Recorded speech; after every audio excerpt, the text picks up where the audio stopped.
Pendant 15 longues années, j'ai consacré chaque once d'énergie, d'ambition et de jeunesse à l'entreprise familiale.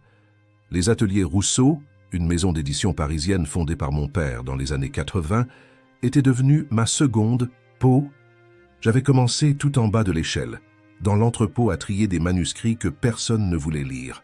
Certains me voyaient comme le fils privilégié du patron, mais j'avais choisi de mériter chaque promotion. Je me souviens encore des premières années difficiles quand la transition numérique menaçait de nous engloutir. La maison d'édition perdait des auteurs, les ventes chutaient, et mon père, avec sa vision traditionnelle du métier, refusait de voir le monde changer autour de lui. J'étais jeune, à peine sorti de Sciences Po, mais j'avais cette conviction brûlante que nous pouvions nous réinventer. Les nuits blanches se sont enchaînées. Analyse de marché, négociation avec de nouveaux auteurs, développement d'une plateforme numérique que mon père considérait comme un caprice coûteux. Notre force, c'est le papier, le toucher des pages, répétait-il lors de nos réunions tendues. Mais je tenais bon. Dans mon petit bureau sous les combles du bâtiment haussmannien qui abritait nos locaux, je construisais l'avenir pendant que les autres préservaient le passé. La première année fut catastrophique, la deuxième, difficile, mais à la troisième, mes stratégies commençaient enfin à porter leurs fruits. Notre collection numérique attirait une nouvelle génération d'auteurs, notre réputation se transformait. Quand j'ai signé Mélanie Thibault, cette jeune romancière que toutes les grandes maisons convoitaient, quelque chose a changé dans le regard de mon père. Il y avait cette lueur nouvelle, mélange d'étonnement et peut-être, osais-je l'espérer, de fierté. L'entreprise prenait de l'ampleur, notre chiffre d'affaires avait doublé en 3 ans. Nous avions embauché une équipe de jeunes éditeurs talentueux que j'avais personnellement recrutés. Les prix littéraires commençaient à récompenser nos auteurs. Dans les soirées parisiennes, on ne parlait plus des ateliers Rousseau comme d'une maison traditionnelle en déclin, mais comme d'un phénix qui renaissait de ses cendres. Ce qui me rendait le plus fier, c'était d'avoir réussi tout cela sans trahir l'essence de ce que mon père avait créé. Nous n'avions pas sacrifié la qualité littéraire sur l'autel du profit. Au contraire, nous avions trouvé un équilibre, une harmonie entre tradition et innovation. Et pour la première fois, mon père me laissait les rênes, me consultait avant chaque décision importante. L'année dernière, nous avons atteint un cap symbolique, 15 millions d'euros de chiffre d'affaires, une valorisation qui dépassait les attentes les plus optimistes. Lors de notre réunion annuelle, devant tout le conseil d'administration, mon père s'est levé et a simplement dit « Si les ateliers Rousseau sont encore debout aujourd'hui, c'est grâce à mon fils. » J'ai senti ma gorge se nouer. Ces mots valaient plus que tout l'argent du monde. Du moins, c'est ce que je croyais. En rentrant ce soir-là dans mon appartement du 11e arrondissement, j'ai ouvert une bouteille de Bourgogne que je gardais pour une occasion spéciale. Je me sentais enfin arrivé, reconnu à ma place. 15 ans de sacrifices personnels, de relations amoureuses avortées faute de temps, d'amitiés négligées, tout cela en valait la peine. J'étais devenu l'héritier légitime, non par le sang mais par le mérite. L'entreprise était devenue mon identité, mon rythme cardiaque, et je n'imaginais pas un instant que tout pouvait s'effondrer en un dîner. Ce jeudi de juin restera gravé dans ma mémoire comme le jour où la terre s'est ouverte sous mes pieds. Mon père avait organisé un dîner dans notre maison familiale de Neuilly, une réception élégante comme il les aimait, avec nappe en lin, argenterie de famille, et ce château Margaux qu'il réservait aux grandes occasions. Ma sœur Sophie était rentrée de Genève, où elle terminait son MBA à l'IMD. Je n'avais pas eu le temps de la voir depuis des mois, absorbé par la négociation d'un contrat d'édition internationale qui allait ouvrir le marché américain à nos auteurs. L'atmosphère était légère, presque insouciante. Mon père racontait ses anecdotes habituelles sur les grands écrivains qu'il avait publiés.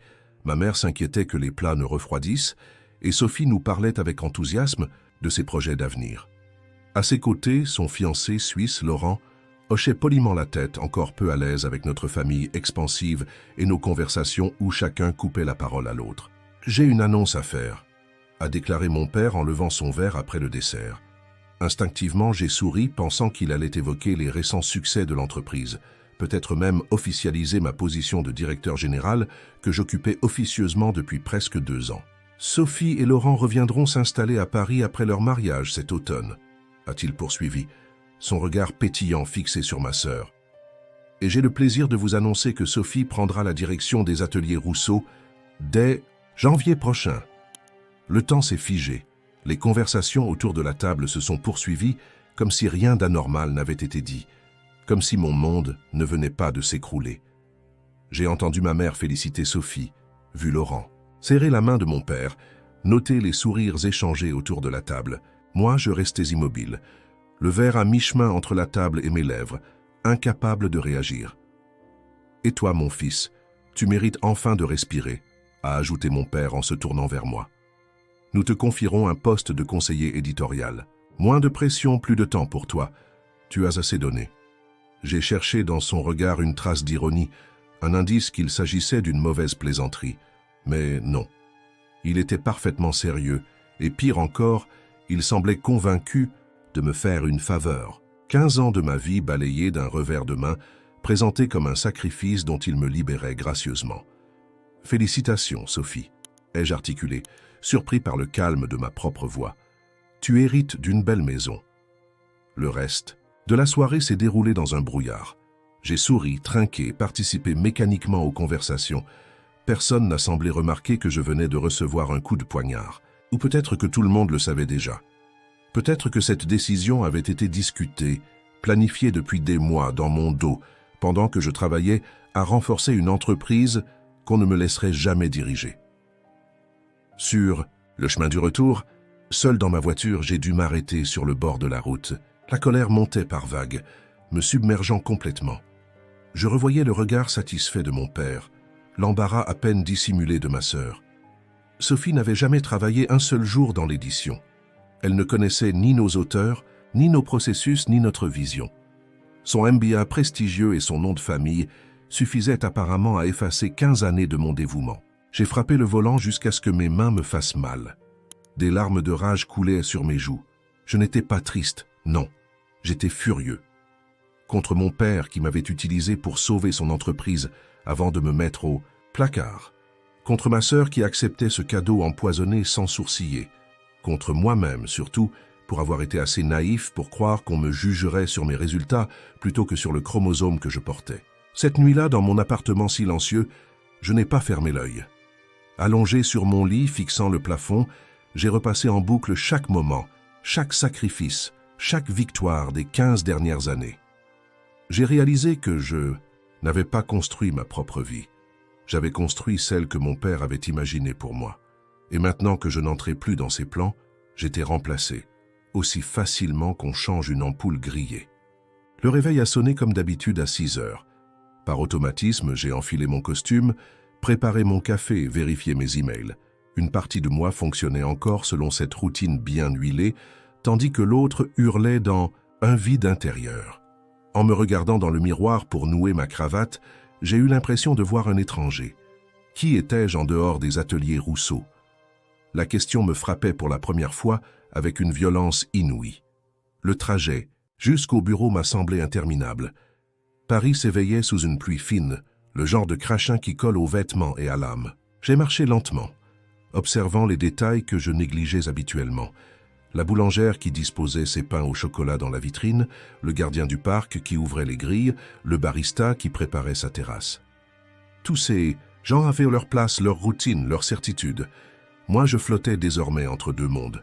En arrivant au bureau, j'ai remarqué que rien n'avait changé. Mêmes murs crème, mêmes affiches encadrées de nos succès littéraires, même odeur de café et de papier. Camille, mon assistante depuis 5 ans, m'a tendu mon agenda comme chaque matin. La réunion avec l'équipe marketing est à 9 heures. Monsieur Villefort de chez Flammarion a appelé pour le contrat Antoine. Et votre père souhaite vous voir à 11 heures précises. A-t-elle énuméré sans lever les yeux de sa tablette. Mon père veut me voir? Ai-je demandé, surpris qu'il cherche à me parler si tôt après l'annonce de la veille. Oui, avec mademoiselle Sophie. Pour la transition, je crois. La transition. Le mot résonnait comme un glas. Camille était-elle au courant depuis longtemps? Son visage ne trahissait rien. J'ai hoché la tête et me suis dirigé vers mon bureau, cette pièce spacieuse que j'avais décorée avec soin au fil des années. Les étagères croulaient sous les livres, nos publications, mais aussi des classiques qui m'inspiraient. Sur mon bureau trônait la photo de l'équipe prise lors de notre dernier séminaire dans le Sud. Nous sourions tous unis par un projet commun que j'avais porté. À côté, l'ordinateur affichait déjà une dizaine d'emails urgents. Je me suis assis, fixant l'écran sans le voir. Une pensée m'a traversé. Combien de ces décisions quotidiennes, de ces feux à éteindre, de ces stratégies à long terme, Sophie serait-elle capable de gérer? Non pas qu'elle manquait d'intelligence, ma sœur était brillante, mais l'édition était un monde particulier, fait de relations personnelles, d'intuition cultivée, de connaissances accumulées. À 11h moins 5, j'ai pris l'ascenseur jusqu'au dernier étage où se trouvait le bureau de mon père. Sophie était déjà là, élégante dans son tailleur gris perle, un carnet de notes ouvert devant elle. Mon père, debout près de la fenêtre, contemplait la scène qui serpentait au loin. « Ah, te voilà !» a-t-il dit en se tournant vers moi. Pas d'excuses, pas d'explication. Juste cette familiarité qui supposait que tout était normal. « Assieds-toi, nous avons beaucoup à discuter. » Pendant l'heure qui a suivi, j'ai écouté mon père exposer son plan de succession, comme il l'appelait. Sophie prendrait officiellement ses fonctions dans 6 mois, mais commencerait immédiatement à s'imprégner de notre philosophie. Je devais lui transmettre tous mes dossiers, l'introduire auprès des auteurs clés, lui expliquer nos processus décisionnels. En échange, on me proposait un siège au conseil d'administration et ce fameux poste de conseiller éditorial avec des horaires plus raisonnables et un salaire maintenu. « C'est une chance pour toi de retrouver un équilibre », insistait mon père. « Tu pourras enfin penser à fonder une famille, à voyager. » J'observais Sophie qui prenait consciencieusement des notes, comme l'élève modèle qu'elle avait toujours été. Elle évitait soigneusement mon regard. Savait-elle la violence de ce qui se jouait ici? Comprenait-elle qu'on me demandait poliment de creuser ma propre tombe professionnelle? Et si je refuse? Ai-je demandé calmement, interrompant mon père dans l'énumération des responsabilités de Sophie. Un silence pesant s'est installé dans la pièce. Mon père m'a regardé comme si je venais de prononcer un blasphème. « Refuser quoi exactement ?» a-t-il articulé lentement. Ce plan, ce poste de conseiller, cette transition. Sophie a posé son stylo, soudain très attentive. Mon père s'est raidi, ses doigts serrant imperceptiblement le dossier de sa chaise. « Les décisions concernant la direction de cette maison m'appartiennent », a-t-il déclaré d'une voix glaciale. « Je pensais que tu l'avais compris.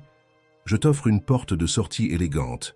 Je te conseille de la saisir. » Dans cet instant, j'ai vu mon père non plus comme ce mentor que j'avais idolâtré, mais comme l'homme d'affaires impitoyable qu'il pouvait être.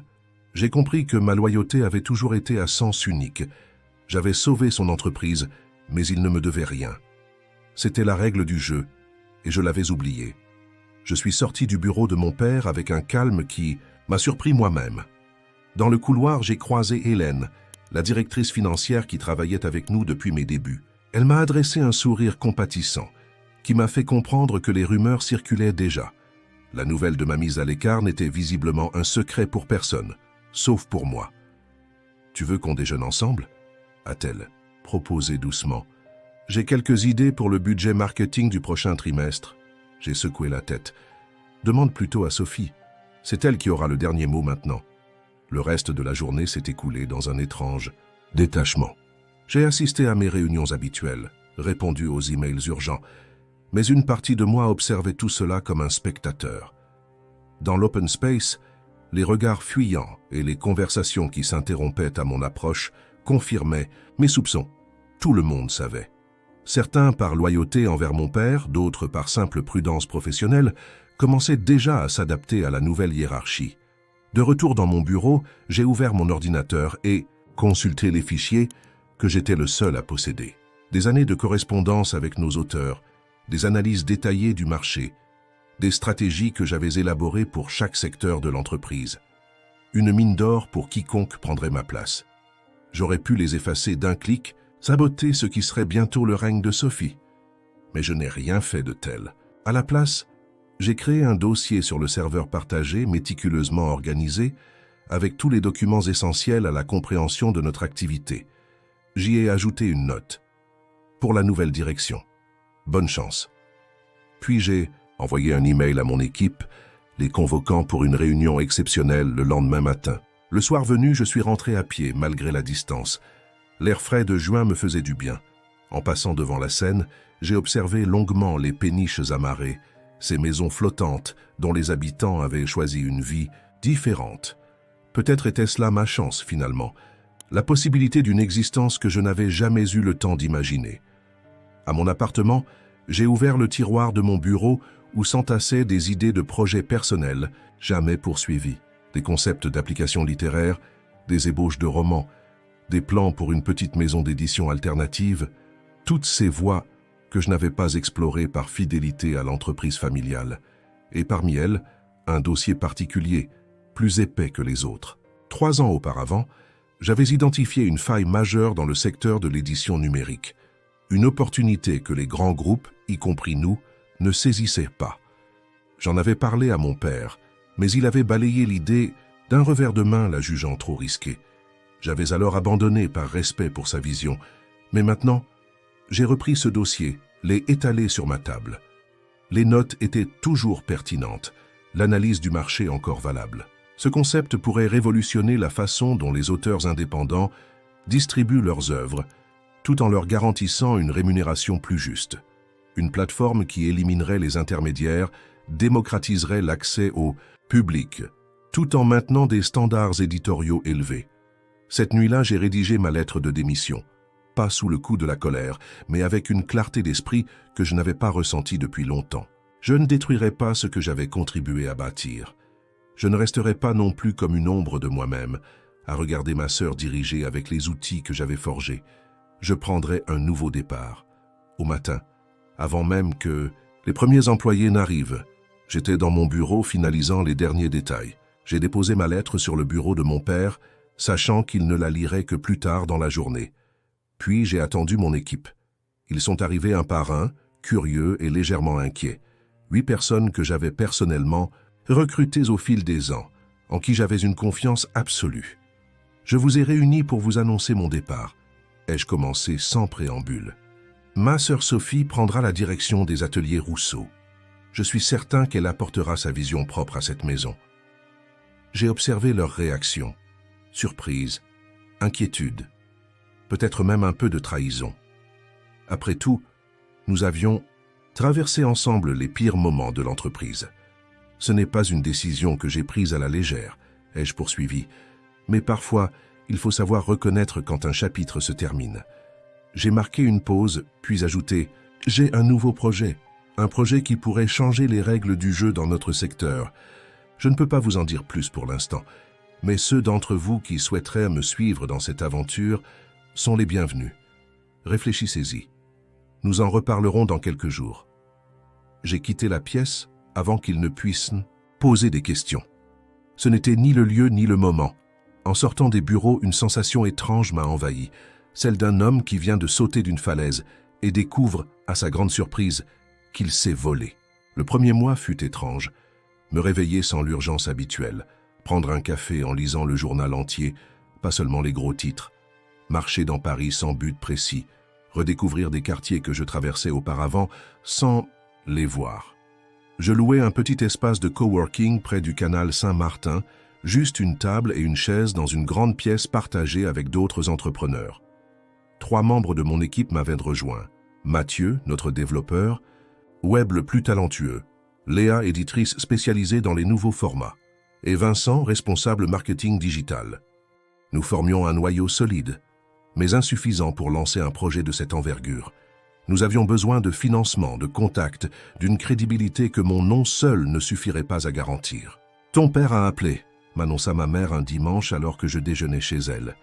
Elle évitait soigneusement mon regard en disposant les assiettes sur la table. « Il dit que tu refuses de répondre à ses messages. »« J'ai besoin de distance », ai-je répondu simplement. « Il ne comprend pas pourquoi tu as démissionné. Il pensait te faire une faveur. » J'ai ri doucement, sans amertume. Je sais qu'il le pensait. C'est peut-être ça le plus triste. Elle s'est assise en face de moi, ses mains ridées posées sur la nappe brodée qu'elle sortait pour les occasions spéciales. « Tu travailles sur quelque chose de nouveau, n'est-ce pas? Tu as toujours eu cette expression quand tu préparais. Un coup. » Je lui ai expliqué le concept, cette plateforme qui permettrait aux auteurs de garder le contrôle de leurs œuvres tout en bénéficiant d'une structure éditoriale professionnelle. Un modèle qui bouleverserait l'équilibre des pouvoirs dans l'industrie littéraire. « Ton père trouvera ça provocateur », a-t-elle commenté doucement. « Ce n'est pas dirigé contre lui, ai-je précisé. C'est juste l'évolution naturelle de ce que j'ai toujours voulu construire. Les semaines suivantes furent consacrées à peaufiner notre business plan, à rencontrer des investisseurs potentiels, à convaincre des développeurs de rejoindre l'aventure. Je puisais dans mes économies pour financer cette phase initiale, conscient que chaque euro dépensé nous rapprochait du point de non-retour. Un matin, alors que nous travaillions sur l'interface utilisateur de notre prototype, j'ai reçu un appel inattendu. C'était Hélène, la directrice financière des ateliers Rousseau. « J'ai besoin de te voir », a-t-elle dit sans préambule. « Pas au bureau, ailleurs. » Nous nous sommes retrouvés dans un café discret du 13e arrondissement, loin des quartiers où les gens de l'édition se retrouvent habituellement. Hélène semblait fatiguée, ses traits tirés par l'inquiétude. « Les choses vont mal », a-t-elle annoncé en remuant son café. « Depuis ton départ, c'est le chaos. Sophie essaie, vraiment, mais elle prend des décisions impulsives, change constamment de direction. Les auteurs s'inquiètent, les employés sont désorientés. » J'ai ressenti un pincement de tristesse, mais pas de satisfaction. Je n'avais jamais souhaité l'échec des ateliers Rousseau. Et mon père, dans tout ça? Il intervient sans cesse, contredit Sophie devant l'équipe. Il était habitué à te faire confiance, à te laisser gérer. Avec elle, il micromanage. Tout. Elle a hésité avant d'ajouter « Il parle souvent de toi, de tes méthodes, de tes décisions. Thomas aurait fait comme ci, Thomas aurait fait comme ça. » J'ai laissé échapper un rire amer. Ironie du sort. « Plusieurs personnes envisagent de partir, » a-t-elle poursuivi. « Moi y compris. Je me demandais si ton projet... Nous n'avons pas encore les moyens d'embaucher. » Ai-je coupé doucement. « Mais j'apprécie que tu aies pensé à moi. » Sur le chemin du retour, les révélations d'Hélène tournaient dans ma tête. Je ressentais un mélange confus d'émotions. Inquiétude pour cette maison d'édition qui restait, malgré tout, une partie de mon identité. Compassion pour Sophie, placée dans une position impossible. Et une étrange mélancolie à l'idée que mon père me regrettait sans pouvoir l'admettre. Arrivé à notre espace de travail, j'ai trouvé l'équipe en effervescence. Vincent agitait son téléphone, un large sourire aux lèvres. « On a un rendez-vous, groupe Masson Capital, jeudi prochain. Ils sont intéressés par notre projet. » Groupe Masson Capital, l'un des plus importants fonds d'investissement spécialisés dans les médias et technologies culturelles. Un partenaire de ce calibre pourrait transformer notre projet de rêve en réalité concrète. Les jours suivants furent consacrés à peaufiner notre présentation, à anticiper chaque question, à renforcer chaque point faible de notre modèle. La veille du rendez-vous, alors que nous travaillions tard dans la nuit, mon téléphone a vibré. Un message de Sophie.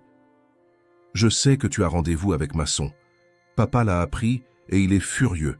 Fais attention à toi. » Mon cœur s'est serré. Bien sûr, mon père connaissait personnellement les dirigeants de Masson Capital. Dans ce petit monde parisien, tout finissait par se savoir. Le lendemain, en costume mais sans cravate, un compromis entre professionnalisme et l'image de start-up que nous voulions projeter. Nous nous sommes présentés dans les bureaux luxueux du fonds d'investissement. L'accueil fut cordial mais réservé. Et lorsque nous sommes entrés dans la salle de réunion, j'ai compris pourquoi. Mon père était là, assis à côté du directeur des investissements, son visage impassible masquant à peine sa détermination. La présence de mon père a plongé la salle dans un silence pesant. Mathieu et Léa échangèrent des regards inquiets, tandis que Vincent, toujours diplomate, s'efforçait de maintenir un sourire professionnel. J'ai pris une profonde inspiration, décidé à ne pas me laisser déstabiliser. « Monsieur Rousseau, quelle surprise !» a déclaré François Masson en m'invitant à m'asseoir. « Votre père nous expliquait justement sa vision du marché de l'édition. » Mon père a croisé mon regard, un mélange de défi et de quelque chose que je n'arrivais pas à identifier. Regret, fierté ou simple curiosité de voir comment j'allais réagir. « Je suis certain que sa perspective est précieuse, » ai-je répondu calmement. « Mais nous sommes ici pour présenter un projet qui répond à des besoins que les modèles traditionnels ne satisfont pas. » Durant les 2 heures qui ont suivi, j'ai exposé notre vision avec une passion et une clarté dont je ne me savais pas capable. J'ai parlé des transformations profondes du marché littéraire, des attentes des nouvelles générations d'auteurs, de l'inefficacité des circuits de distribution classiques. Je sentais le regard de mon père sur moi, tantôt sceptique, tantôt attentif. À ma grande surprise, il n'a pas cherché à me contredire ouvertement.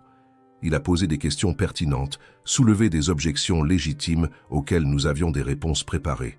Cette joute intellectuelle entre nous, dénuée d'animosité personnelle, ressemblait étrangement aux discussions que nous avions autrefois, avant que les dynamiques familiales ne viennent tout compliquer. À la fin de la présentation, François Masson s'est levé. « Très impressionnant, messieurs, madame. Nous allons étudier votre dossier avec attention. Permettez-moi de vous raccompagner. » Tandis que l'équipe sortait, il m'a fait un signe discret pour que je reste. Mon père également. Une fois la porte refermée, Masson nous a regardés tour à tour. « Je connais votre famille depuis 30 ans, a-t-il dit simplement. Je n'investis pas dans des guerres internes. Ce n'est pas, ai-je commencé. Si, ça l'est, a coupé mon père. Puis, s'adressant à moi directement pour la première fois, tu développes ce projet pour me prouver que j'ai eu tort. Non, ai-je répliqué fermement.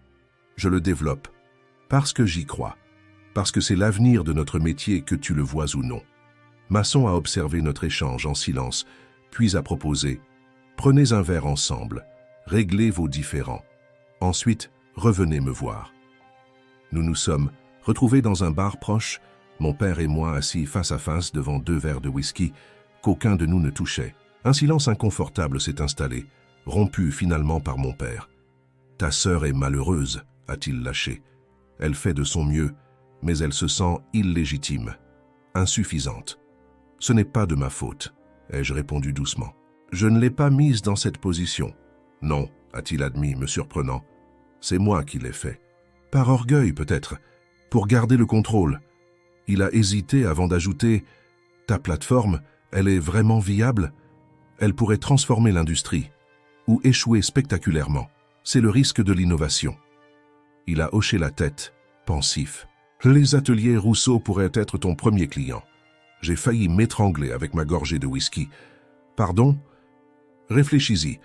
Tu développes ta plateforme indépendamment. Nous l'adoptons pour certaines de nos collections, comme partenaire technologique. Tu gardes ton indépendance, nous gardons notre identité éditoriale. Sophie dirige la maison historique, tu construis l'avenir technologique. C'est complémentaire. » Dans sa proposition, j'entendais ce qu'il ne disait pas. Une reconnaissance de mes compétences, un aveu que mon départ avait laissé un vide, une tentative maladroite de réconciliation. Ce n'étaient pas des excuses. Mon père n'en faisait jamais, mais c'était peut-être mieux. « Je dois en parler à mon équipe, ai-je répondu prudemment. Et Sophie devrait avoir son mot à dire. » Sophie est soulagée. Elle préférerait se concentrer sur la direction littéraire et te laisser la stratégie technologique. Nous avons parlé pendant des heures, dessinant les contours d'une collaboration que ni lui ni moi n'aurions imaginé quelques jours plus tôt. Au fil de la conversation, je redécouvrais cet homme qui m'avait inspiré puis déçu, sa vision imparfaite mais puissante, son adaptabilité surprenante malgré son entêtement légendaire. Une semaine plus tard, nous signions avec Groupe Masson Capital. Leur investissement était conditionné à notre partenariat avec les ateliers Rousseau, garantissant à la fois notre crédibilité sur le marché et un premier client d'envergure. Mon équipe s'est agrandie, incluant certains anciens collègues qui nous ont rejoints avec enthousiasme. Hélène a décidé de rester aux côtés de Sophie, assurant la stabilité financière pendant cette phase de transition. Aujourd'hui, 6 mois après ce dîner qui avait tout brisé, je travaille dans nos nouveaux locaux du 10e arrondissement. Un espace lumineux où une trentaine de personnes développent ce qui pourrait devenir le standard de demain pour l'édition numérique. Sophie et moi déjeunons ensemble une fois par semaine, reconstruisant progressivement une relation fraternelle que l'entreprise familiale avait fini par étouffer.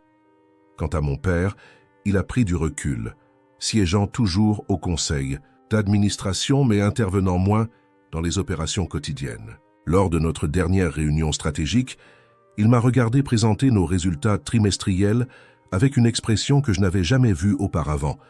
Non pas l'approbation condescendante que j'avais tant recherchée, mais un respect authentique d'égal à égal. Je ne sais pas combien de temps durera cette harmonie fragile.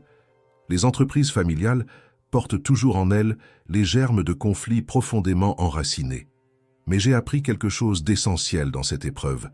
Mon identité ne se résume pas à mon héritage. La trahison que j'ai ressentie m'a libéré d'un besoin désespéré d'approbation qui dictait chacune de mes décisions. Ce soir, en rentrant chez moi, je contemple Paris depuis mon balcon. La ville s'illumine progressivement tandis que le soleil se couche. Je réalise que pour la première fois depuis des années, je construis quelque chose qui m'appartient vraiment. Quelque chose que personne ne peut m'enlever d'un coup de téléphone ou au détour d'un dîner familial. Ma propre voix, forgée dans la douleur mais portée par une vision qui va au-delà des blessures du passé.